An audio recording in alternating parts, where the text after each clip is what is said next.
Hola queridas amigas y amigos, bienvenidos al capítulo 65 de este programa UCDM. Hoy el tema es cómo deshacer el miedo. En el programa anterior, La mente correcta, basado en un artículo de Kenneth Wapnick, veíamos cómo Jesús nos explicaba que nosotros somos totalmente responsables de nuestros miedos, nuestra angustia, nuestra ansiedad, todo lo que esté relacionado con el miedo. Y nos decía que cuando le pedimos a Jesús que nos ayude con eso, que Él deshaga esa sensación de miedo, de temor, en el fondo estamos negando que somos los responsables. Además, nos decía que si Él deshiciera el miedo cada vez que se lo pedimos, estaría yendo en contra de la ley más fundamental de todas, que es la ley de causa y efecto.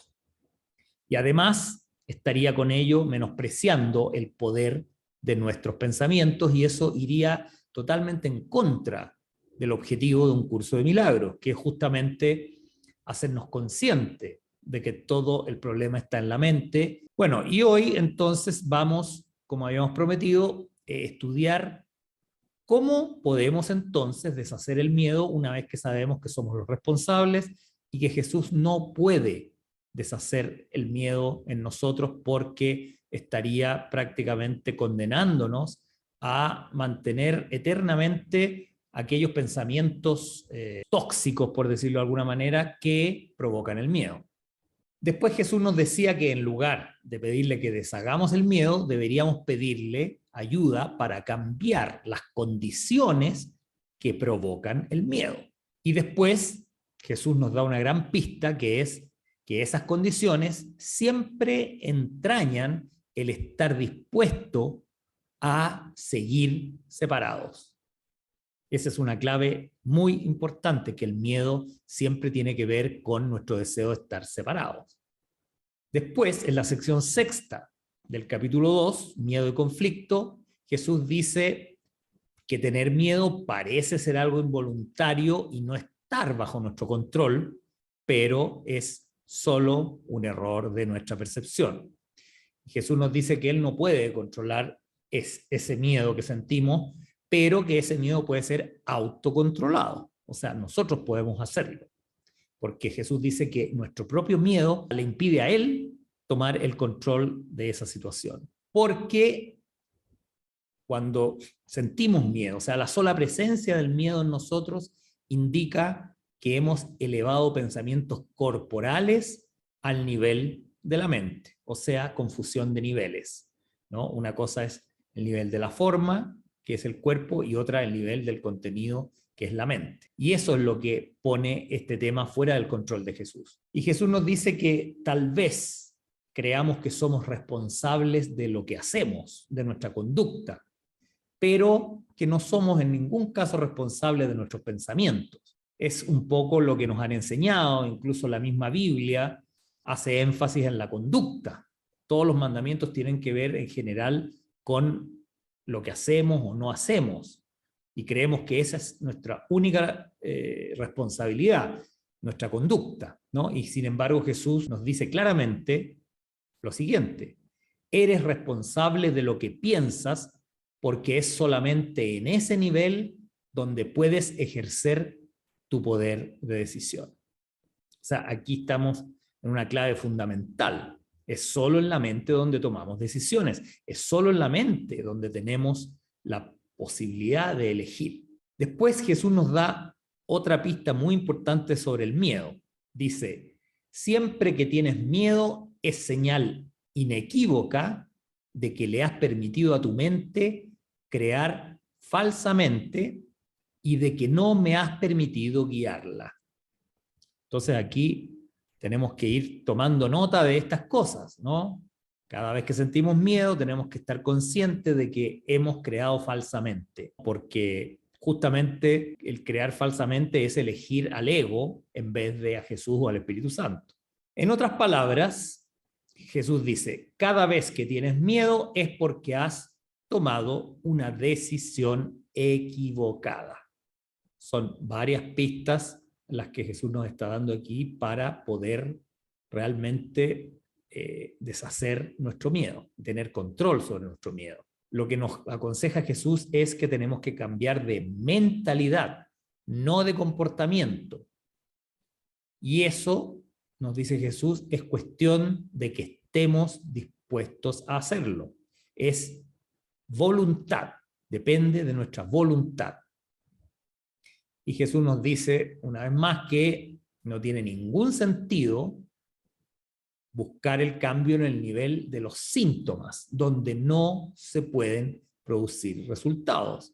Y esos síntomas son la conducta, o en el caso de la enfermedad, lo que sentimos, digamos, la enfermedad en sí, los malestares, las supuestas dolencias físicas, todo lo que está en el mundo externo son los síntomas de algo cuyo origen está en la mente, en los pensamientos que elegimos. Bueno, por un lado, creo que es una tremenda buena noticia saber que todo está en nuestra mente, que tenemos en la mente de cada uno de nosotros el poder de cambiar las cosas. Sin embargo, hay que considerar que no estamos muy entrenados para manejar nuestros pensamientos y nuestra mente, porque nunca se nos ha dicho que son importantes, prácticamente creemos que tenemos libertad de pensar lo que se nos ocurra, porque total nadie nos va a escuchar, nadie nos va a leer la mente, nadie va a saber lo que estamos pensando, por lo tanto, lo que pienso yo es problema mío y no me afecta ni a mí ni a los demás, porque es solo un pensamiento en la intimidad de mi mente. Pero eso es un gran error que Jesús nos está constantemente advirtiendo en un curso de milagros. Y nos dice, eres demasiado tolerante con las divagaciones de tu mente y condonas pasivamente sus creaciones falsas. Esto es muy importante y tenemos que comprender que mientras sigamos siendo tan tolerantes con las divagaciones de nuestra mente, vamos a ser como un corcho llevado por una tormenta, y sin embargo la tormenta está en nuestros propios pensamientos sin darnos cuenta. Nos vamos a sentir un corcho llevado, digamos, de un lado para otro por una tormenta caprichosa que maneja a alguien más, cuando en realidad la tormenta la estamos manejando nosotros en nuestra propia mente, de la cual no somos conscientes. Después Jesús dice que el resultado particular, digamos, lo que ocurra como efecto de nuestro pensamiento, no es importante. Lo que importa es el error fundamental, porque la corrección es siempre la misma. Y Jesús nos aconseja, antes de decidir hacer algo, pregúntame si tu elección está de acuerdo con la mía.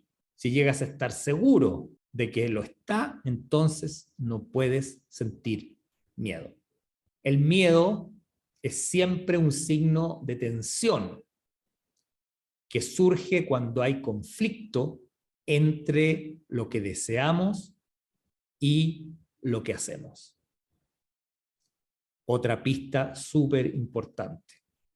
Esta situación se puede presentar de dos maneras. La primera es que podemos elegir hacer cosas conflictivas, ya sea al mismo tiempo o una después de otra, alternándolas, ¿no? Pero esto da lugar a un comportamiento conflictivo, lo cual a la larga resulta bastante intolerable, porque la parte de la mente que no desea hacer lo que estás haciendo se enfurece, y ahí viene el gran conflicto. Y la segunda posibilidad es que puedes comportarte de acuerdo con lo que crees que debes hacer, ahí ya no hay conflicto, pero sin desear realmente hacerlo. O sea, hacer lo que tú crees que es tu deber, pero en realidad no quieres hacer eso. Esto da lugar a un comportamiento congruente, pero al mismo tiempo conlleva una gran tensión porque estás haciendo lo correcto, pero no es lo que deseas hacer. Esto creo que es muy relevante para los estudiantes de un curso de milagros, que a veces nos obligamos a hacer las cosas que creemos que tenemos que hacer, en fin, a leer el curso, a hacer las lecciones, a perdonar, a un montón de cosas, pero no estamos realmente bien convencidos de que eso es lo que deseamos y eso nos hace sentir una especie de frustración o rabia interna que por algún lado va a cobrarnos la cuenta. Pero en ambos casos, la mente y el comportamiento están en desacuerdo, lo cual da lugar a una situación en la que estás haciendo algo que realmente no quieres hacer. Esto provoca una sensación de presión, de coerción, que normalmente nos produce una furia interna, y es muy probable que también dé lugar a proyecciones, o sea, desquitarse con los demás, con las personas más cercanas a ti, desquitarse por la frustración interna de estar haciendo lo que no deseas hacer. Pero hay que tener en cuenta que siempre que tienes miedo es porque aún estás indeciso. Por eso hay conflicto en tu mente. Tu mente se encuentra dividida y tu comportamiento inevitablemente se volverá un tanto errático. Ahora, la corrección a nivel de comportamiento, o sea, si corriges el comportamiento contradictorio o que está en conflicto con lo que piensas, lo que puede esto hacer es simplemente cambiar el error del primer tipo que decíamos, donde la conducta no coincide con el pensamiento, hacia el segundo tipo, donde la conducta coincide con lo que tú crees que hay que hacer, pero no lo deseas hacer. Pero en cualquiera de los dos no estás eliminando el conflicto. Pero Jesús nos dice que es posible alcanzar un estado en el que dejemos que Él nos guíe sin un esfuerzo consciente por nuestra parte. Pero nos dice que ello requiere un grado de buena voluntad que aún no tenemos. Y el Espíritu Santo no puede pedirnos que hagamos lo que no estamos realmente dispuestos a hacer. La fuerza que necesitamos para hacer lo que el Espíritu Santo nos está mostrando que hagamos procede de una firme resolución por nuestra parte. Tenemos que estar bien convencidos. Jesús dice, hacer la voluntad de Dios no produce ninguna tensión una vez que reconoces que su voluntad es también la tuya. O sea, esta es una gran clave para poder realmente llegar a resolver este conflicto en forma plena. Cuando comprendamos que aquello que el Espíritu Santo nos está diciendo que nos conviene, realmente sintamos que es verdad y que nos conviene, y que no estamos sacrificando nada y que no estamos yendo en contra de nuestros verdaderos deseos, sino que en contra de los deseos del ego. Y eso lo da la claridad de saber que la voluntad de Dios es igual a la nuestra. La elección en este caso es muy sencilla, dice Jesús, aunque es fácil de pasar por alto. Entonces Jesús dice que nos la va a repetir y nos exhorta a que escuchemos atentamente. Y dice, solo tu mente puede producir miedo. Y hace eso cada vez que está en conflicto con respecto a lo que quiere, lo cual inevitablemente nos produce tensión, ya que existen discrepancias entre lo que queremos y lo que hacemos al respecto. Eso solo se puede corregir aceptando un solo objetivo unificado. Entonces, el primer paso correctivo para deshacer el error es darse cuenta antes que nada de que todo conflicto siempre es una expresión de miedo. Todo conflicto nace del miedo interno. Entonces, Jesús nos da un consejo muy importante. Nos dice lo siguiente, dite a ti mismo que de alguna manera tienes que haber decidido no amar, ya que de otro modo el miedo no habría podido hacer presa de ti. En algún lugar decidimos no amar. En algún momento decidimos cerrar nuestro corazón, no amar y juzgar negativamente a alguien más o a nosotros mismos o a Dios o al que sea.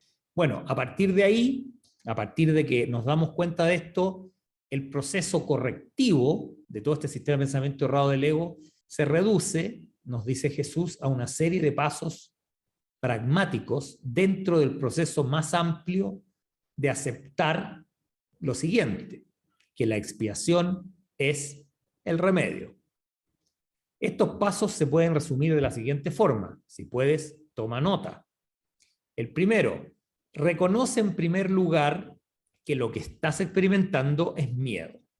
Segundo, el miedo procede de una falta de amor. Lo que acabamos de decir. En algún lugar del proceso de pensamiento decidimos no amar. Tercero, el único remedio para la falta de amor es el amor perfecto. Si hay falta de amor es que el amor no es pleno, no es perfecto, no es real. Entonces, el único remedio para esa falta de amor es reemplazarlo por el amor perfecto. ¿Cuál es ese amor perfecto? El amor perfecto es la expiación. Es decir, no condenar nada, perdonarlo todo, no ver pecado, pasar nuestra mirada más allá del supuesto pecado, cualquier tipo de situación que consideremos pecaminosa o malvada, qué sé yo, la pasamos por alto y vemos al Santo Hijo de Dios que hay más allá de ese pecador que estamos viendo. Bueno, después Jesús nos dice que la expresión de la expiación es el milagro, que es siempre un gesto de respeto del que es digno para otro que también lo es. El reconocimiento de esa dignidad lo restablece la expiación. Bueno, resulta obvio, por lo tanto, que cuando tenemos miedo, nos hemos puesto a nosotros mismos en una posición en la que necesitamos la expiación. Hemos actuado sin amor al haber elegido sin amor. Esta es precisamente la situación para la cual se instituyó la expiación. Y la necesidad de remediar este problema inspiró el establecimiento de esta especie de gran cruzada de la expiación. Entonces, mientras nos limitemos a reconocer únicamente la necesidad del remedio, seguiremos teniendo miedo. Sin embargo, tan pronto como aceptemos este remedio, entonces habremos deshecho realmente el miedo. Así es como tiene lugar la verdadera curación. Hay que aclarar que son muy pocos los que aprecian el verdadero poder que tenemos en nuestra mente. Y prácticamente nadie permanece totalmente consciente de ese poder todo el tiempo. No obstante, si esperamos liberarnos del miedo, hay un par de cosas más que debemos comprender. Por ejemplo, que la mente es muy poderosa y jamás pierde su fuerza creativa. Nunca duerme y está constantemente creando, ya sea creando algo real o creando ilusiones, o sea, creando falsamente. Pero la mente nunca deja de crear. Es importante tener en cuenta que tenemos algo poderosísimo, que es la mente, y si no aprendemos a manejarla, a guiarla o a saber tomar las decisiones adecuadas para esa mente, entonces tenemos un gran productor de problemas. Porque si tenemos un mecanismo, digamos, una herramienta hiperpoderosa en nosotros y no sabemos que la tenemos y no sabemos cómo funciona y no sabemos cómo está provocando efectos constantemente, bueno, nuestra vida va a ser un caos absoluto. Después Jesús nos dice la siguiente frase: es difícil reconocer la oleada de poder que resulta de la combinación de pensamiento y creencia, la cual literalmente puede mover montañas. Poderosa frase, ¿no? Bueno, a primera vista parece arrogante decir que tenemos todo este poder, pero en realidad la verdadera razón de que no creamos que tenemos ese poder es que preferimos pensar que nuestro pensamiento no es poderoso y que no puede tener ninguna influencia real en nuestra vida. O sea, podemos pensar lo que queramos sin que afecte a nuestra vida porque son solo pensamientos en la privacidad de nuestra mente y nadie se va a enterar y esto no va a tener ningún efecto. Sin embargo, esto se debe a que tenemos miedo del poder de nuestros pensamientos. Y el negar que nuestra mente es poderosa nos puede ayudar a sentir un poco menos de culpa, pero eso al precio de creer que tenemos una mente impotente y prácticamente vivir como si fuéramos personas impotentes con una mente que no tiene ningún poder de hacer nada en el mundo y que somos simples víctimas de lo que nos ocurre. Por lo tanto, recordemos siempre que no hay pensamientos neutros ni fútiles. Siempre nuestros pensamientos crean algún tipo de realidad en algún nivel. Todo pensamiento produce forma en algún nivel, ya sea un pensamiento ilusorio, como puede ser una enfermedad, un accidente, una depresión, cualquier cosa que se está produciendo en el nivel ilusorio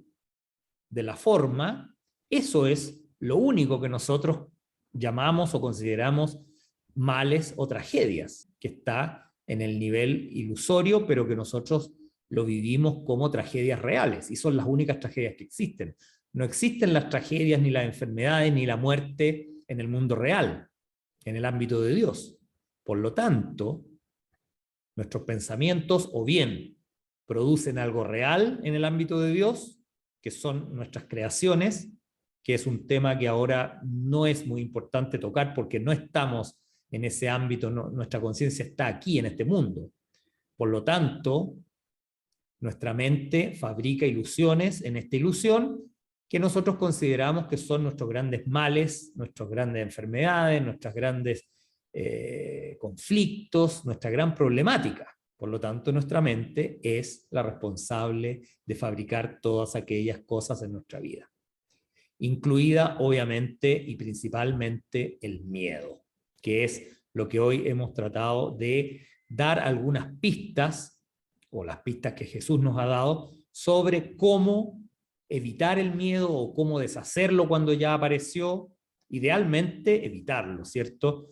Si entendemos bien estos conceptos y los empezamos a manejar, el miedo va a desaparecer de nuestra vida. Pero si aparece, también Jesús nos ha dado muchas herramientas para deshacerlo al volver a nuestra mente y elegir de nuevo, esta vez con amor, que es otra forma de decir con perdón, con la mirada del Espíritu Santo, con la mirada del amor, que no ve pecado alguno, porque la visión de Cristo jamás va a haber un pecado ni un pecador.